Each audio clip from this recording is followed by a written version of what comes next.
ሰላም ጤና ይስጥልን የተከበራችሁ ቤተሰቦቻችን እንደምን አምሽታችኋል? ምሽቱን አበይት መረጃ ወደ እናንተ እናደርሳለን። አብራችሁን ቆዩ። የአሜሪካና የሰሜን አትላንቲክ ጦር ቃል ኪዳን ኔቶ ውጥረትን ተከትሎ የወርቅ ዋጋ ለመጀመሪያ ጊዜ $5000 በላይ ሆነ። እንደ አውሮፓውያን አቆጣጠር በ2025 የወርቅ ዋጋ በአንድ ጊዜ ከ60% በላይ ጨምሮ እንደነበር አይዘነጋም።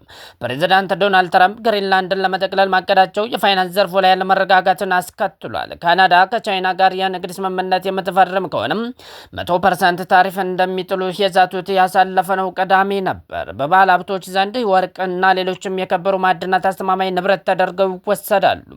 ያለፈው ሳምንት አርብ የብር ዋጋ ለመጀመሪያ ጊዜ $100 በላይ ሆኗል። ባለፈው ዓመት የብር ዋጋ 150% ጨምሮ ነበር። ከፍተኛ ዋጋ ንረት፣ የአሜሪካ ዶላር መዳከም እንዲሁም የአሜሪካ ብሔራዊ ባንክ የወለድ መጠንን በድጋሚ መቀነሱ የከበሩ ማዕድናት ተፈላጊነት እንዲጨምር ምክንያት ከሆኑ ጉዳዮች መካከል ይጠቀሳሉ። የዩክሬንና የጋዛ ጦርነት አሜሪካ የቬንዙዌላ ፕሬዝዳንት ኒኮላስ ማዱሮን በቁጥጥር ስር መዋሉን የወርቅ ዋጋ እንዲነር አድርጎታል። ዓለም አቀፉ የወርቅ ንግድ ማህበር እንደሚለው የሰው ልጆች ዘንድ እስካሁን ድረስ ጥቅም ላይ የዋለው 216265 ቶን ወርቅ ብቻ ነው። ይህ የወርቅ መጠን ከ3 እስከ 4 የኦሎምፒክ መዋኛ ገንዳዎችን ይሞላል። የማዕድን ማውጣት ቴክኖሎጂ እየተሻሻለ ከመምጣቱ ጋር በተያያዘው ከ1950 ወዲህ አብዛኛውን የዓለም የወርቅ ክምችት ማግኘት ተችሏል።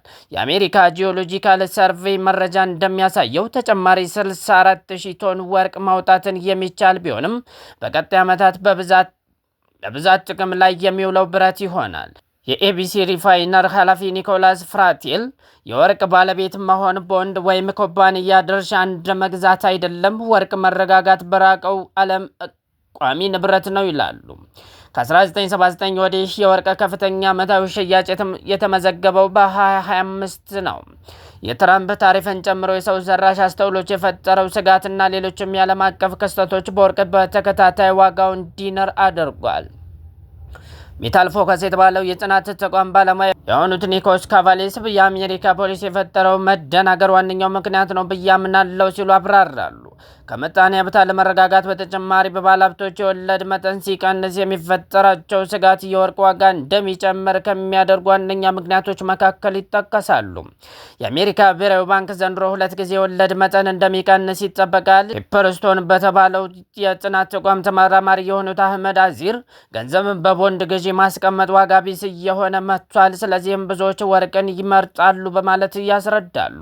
ወርቅ እያከማቹ ያሉት ባለሀብቱ ብቻ ሳይሆኑ ብሔራዊ ባንኮችም ጭምር ናቸው። ወርልድ ጎልድ ካውንስል ይፋ ባደረገው መረጃ መሰረት አምና በብሔራዊ ባንኮች የተከማቸው ወርቅ በመቶ ቶኖች ይለካል።